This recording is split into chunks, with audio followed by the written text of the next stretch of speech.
नमस्कार, स्वागत बा रउआ सभे के भोजपुरी न्यूज 18 में। आज हम बानी बलिया जनपद के बलिया क्षेत्र में अभी बानी और हमरा साथे मौजूद बानी समाजवादी पार्टी के राष्ट्रीय सचिव अवलेश सिंह जी।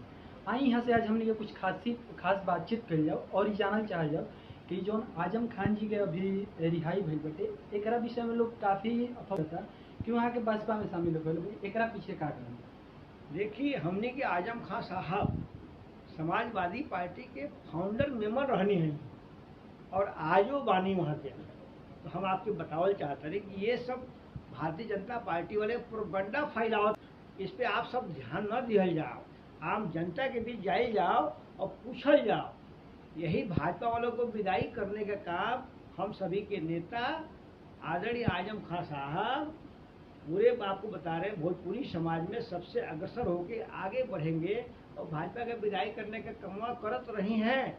अब बहुत जल्दी विदाई करी हैं। अच्छा, अभी विधानसभा नजदीक बटे 2027 में इलेक्शन बा, तो का लागत है समाजवादी पार्टी के का एजेंडा है?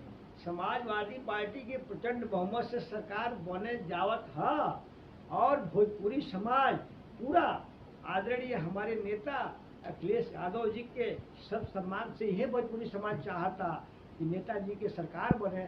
नेताजी के सरकार में भोजपुरी समाज का हमेशा सम्मान रहा है और आगे भी रहेगा, यही हम लोग चाहते हैं। आगे भोजपुरिया समाज से लोग का आग्रह करते हैं? भोजपुरिया समाज से मैं आग्रह करना चाहूँगा कि भोजपुरी लोग अक्सर बढ़ करके और अपने भाषा और अपने माध्यम से समाजवादी पार्टी की इस पीडीए की सरकार जनता के हित के लिए बनाने के लिए काम रउआ सब करी। अभी हमने के संगे रहनी है अवलेश सिंह जी। यहाँ से बात करके बहुत बढ़िया लगल। यहाँ के बताइए पार्टी के योजना के बारे में। बहुत बहुत धन्यवाद।